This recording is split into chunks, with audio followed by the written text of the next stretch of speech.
Alrighty, Road to Nationals. It is episode 15 or 16, something like that. I don't know. I don't really keep track of the days. I just keep track of what workout is.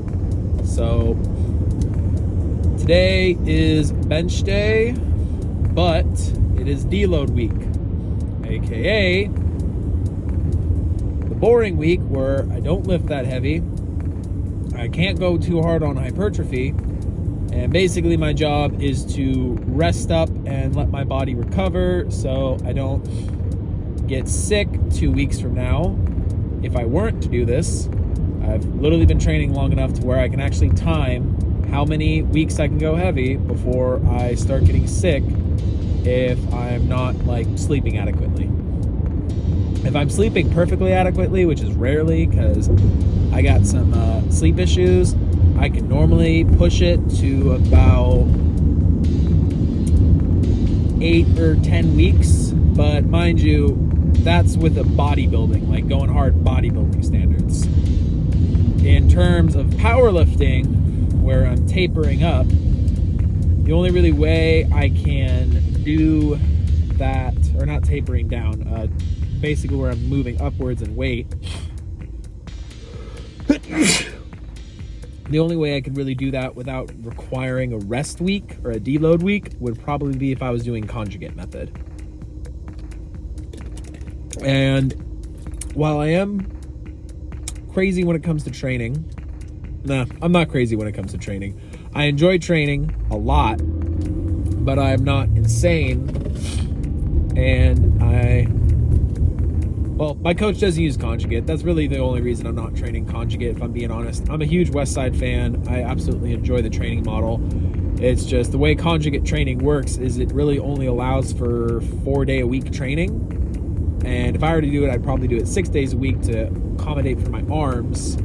So I'd have a whole separate day for my arm day. But also, conjugate's just a little tricky because you kind of got to dedicate a week to, or you're basically doing squat and deadlift on the same day, and then you're doing bench on the next day with probably a lot of back movements, or you got to dedicate 1 week of squatting, 1 week of deadlifting, because the way I can get a whole tangent of conjugate, but essentially the way it works is 1 heavy day, 1 dynamic day. So one day you go heavy in weight, the next day, so you have 2 upper body, lower body.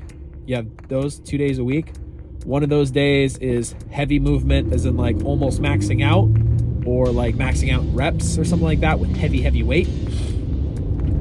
And then the next day, you would do your upper body day if you were to start with lower body. And then after that upper body day where you max out, you then have 2 other days where it's dynamic, where you're not maxing out with weight. You're just making sure to go fast, and you're adding dynamic effort. So you're applying accommodating resistance with chains, bands, etc. But the main point is you're just trying to improve the speed of the lift. But yeah, I could go on a tangent on this for hours. I've seen Westside vs. the World 7 times now. Just actually watched it again today. I've read most of Louis Simmons' books. R.I.P. to that. R.I.P. to the king. Powerlifting. And then I've also just watched pretty much every video I can get my hands on, because I'm very interested in powerlifting and all the things it can do. But the reason I don't train conjugate is because it can be a little unnecessarily complicated, especially if you don't have a coach who understands it properly. And then if you try to do it yourself, it just kind of creates unnecessary hassle while you're trying to write your own program. And that's why I have a coach. It eliminates some of the headache of trying to figure out what to do, because you don't always know what you're going to do. And on top of that, it also allows me to have a fresher pair of eyes, because sometimes you don't catch your own mistakes.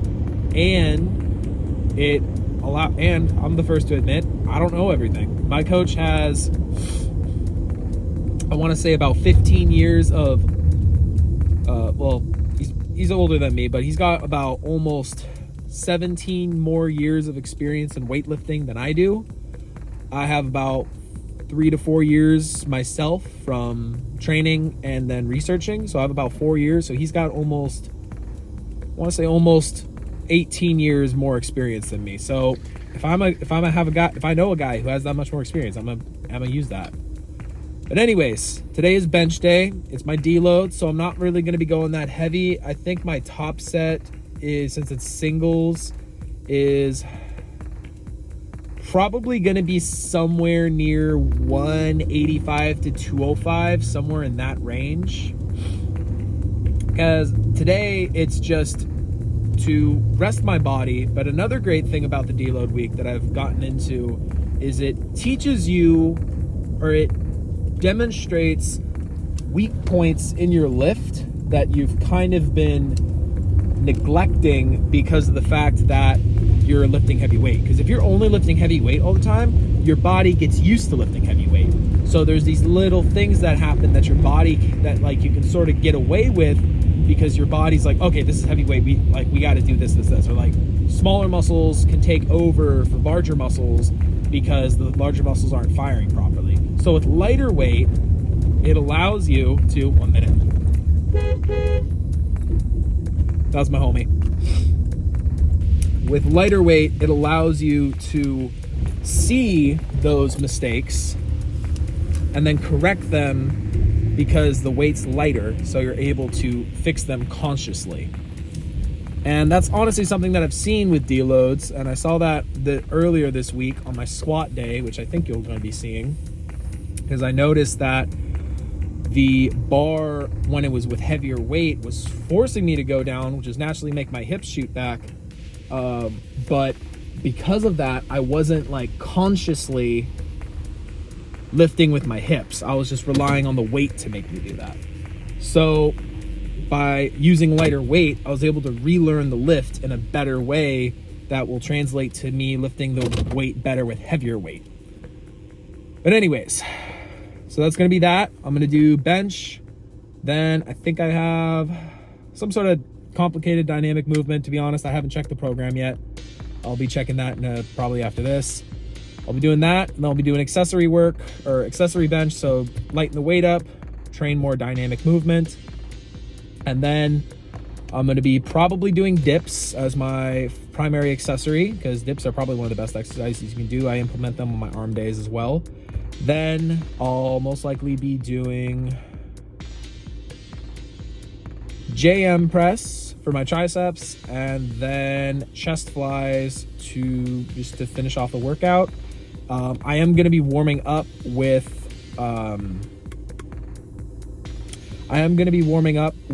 rows and probably a little bit of lat pull downs, as well as some tricep work, just because some of those muscles haven't been firing properly before my workout. And I just noticed that when I train those, it not only gets my body warm, so I don't have to worry as much about injury. That's why I'm in the thick hoodie today. But it also just helps everything get set up right before I bench. So it's a new little warm-up I've been doing. Well, it's not necessarily new, but the exercises are new, and it's all recommended by my coach. But anyways, let's get this set.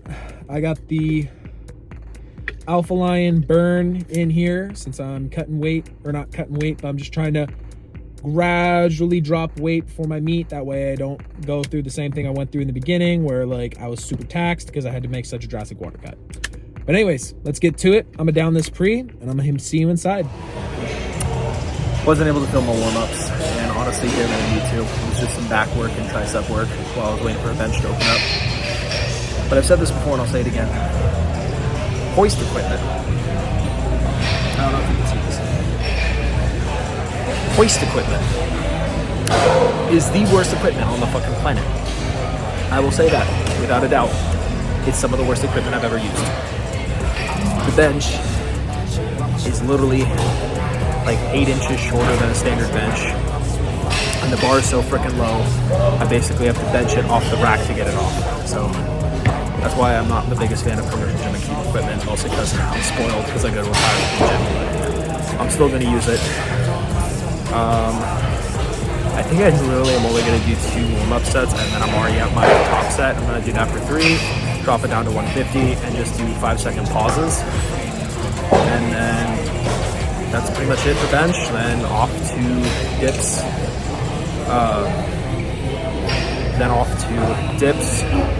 Deep JM press and chest flies, and then that's it. That's the workout. So Gonna be a quickie today.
Alright guys, so real quick I wanted to go over the exercise that you see me doing right here. I normally do it with more weight, but again, this is a deload week.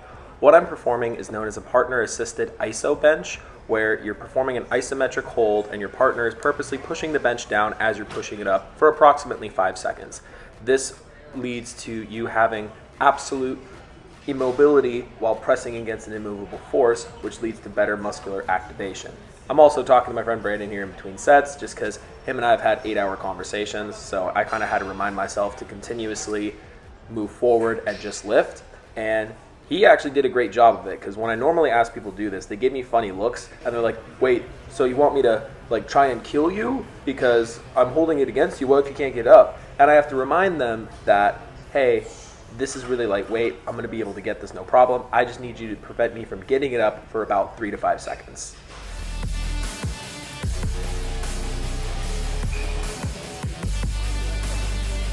Alright, so it literally only took 5 sets to complete the whole thing, plus the extra 3 sets for the push down bench, which is basically where your partner's pushing down to help kind of with the isometrics training up to explosiveness.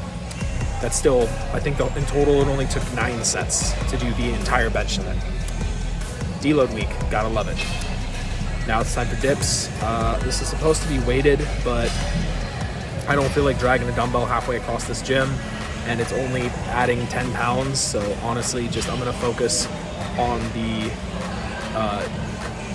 eccentric, and then pausing at the bottom, and then exploding up for 5 sets, 5 reps, 3 sets, and then it's off the JM press.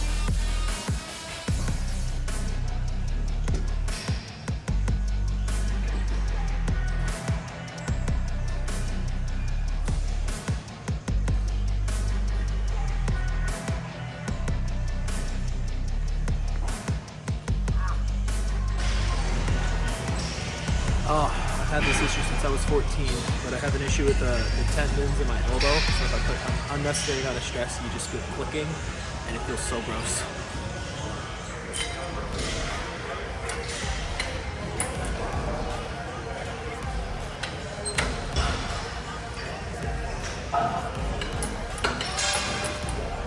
So all the dumbbells are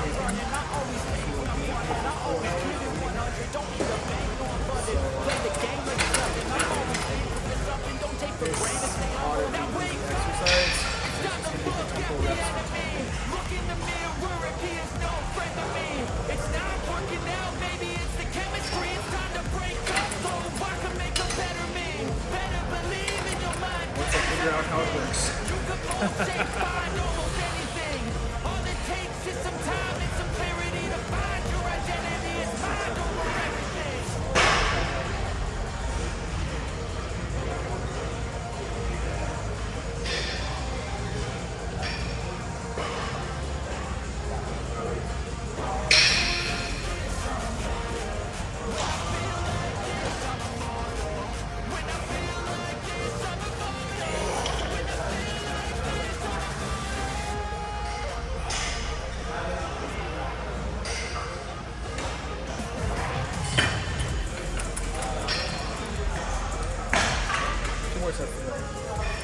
Honestly, this is like the one piece of placement equipment I don't hate. It actually feels good. Like nothing moves when you move these arms. Like you're not swinging around and you're not like it's in perfect position. So you see this is like the use.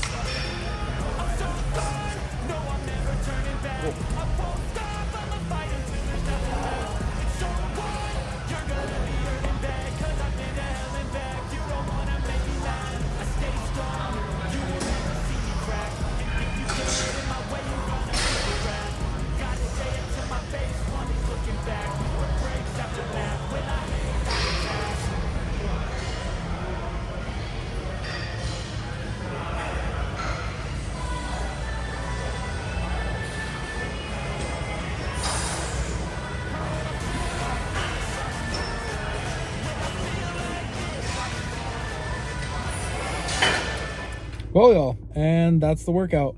Didn't end up including JM press just because I did my triceps already on Tuesday, so you know how the JM press works.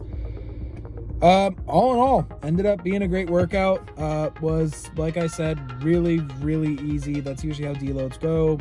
I still was at the gym for a long time, but after I was done with the workout, I just ended up chilling with my buddy. We just talked for a bit because that's literally what we used to do when I worked there. And the funniest part about working at a gym is if you ever go back at that gym, so many people like knew you from working there, and like they'll still like expect you to do certain things. Like I was chilling at the front and people were expecting me to like have them do this, have them do that. I'm like, dude, I don't work here. I'm happy to help you out with stuff that like just requires explanation, but I can't actually operate any of this, so you have to wait for the guy to come back. But it was a great workout. Bench press was easy, dips were easy. Can't really explain it any better. It was an easy workout. So got deadlifts tomorrow. It's again gonna be lightweight with some iso holds, and then after that it's gonna be an easy shoulder day.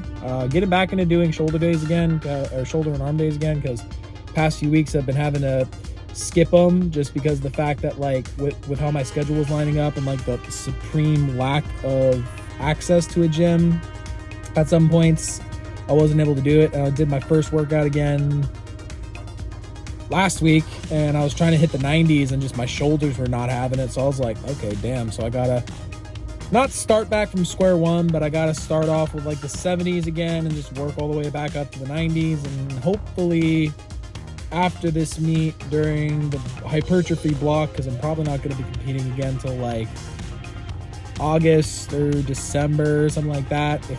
Probably August-ish, or not August, probably like late December, to see if I can qualify for nationals. Otherwise I might do just 2 strength blocks before a prep block again.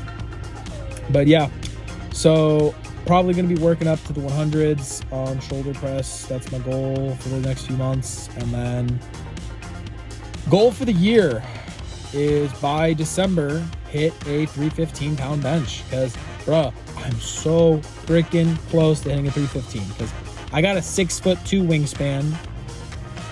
It's hard to hit heavy benches. So I'm hitting so I'm trying to hit 275 by this meet. I'm probably going to be going near 260s. 275 is going to be a reaching goal again, but who knows? And then 480 on squats going to be up for this coming up meet. I'm going for a 480 squat. Probably about a 265 to 275 pound bench. 240 moved really, really easy for, I think it was a single or two, I forget how much. And then deadlifts, with how good that 465 moved all right, so I may not be able to get up to a 500 pound deadlift, but I am going for 4 reds. I'm going for 4 reds. I think that's 495, something like that. But I'm going for 4 reds. I want to hit 4 reds so effing bad. If I don't hit 500, it's not the end of the world. I can hit it eventually, but I've been chasing 4 reds on deadlift for almost 8 months now. So we'll see what happens. Anyway, that's it for tonight, guys. Hope you enjoyed the video. If you want to learn more or see more of my training or ask more about me, make sure to DM me on Instagram or email. I do coaching programs and just always happy to answer people. If you haven't already, like and subscribe to the video. Always helps me out. It helps me getting my degree in kinesiology and also helping me run my business. If you all have any questions, make sure to DM me or email me on Instagram or my email, which is going to be in my description. If you have any questions on supplements, apparel, or any of the stuff I use, it's going to be linked in the description. And then, yeah, stay strong, y'all. Always train hard, and I hope you all have a wonderful night.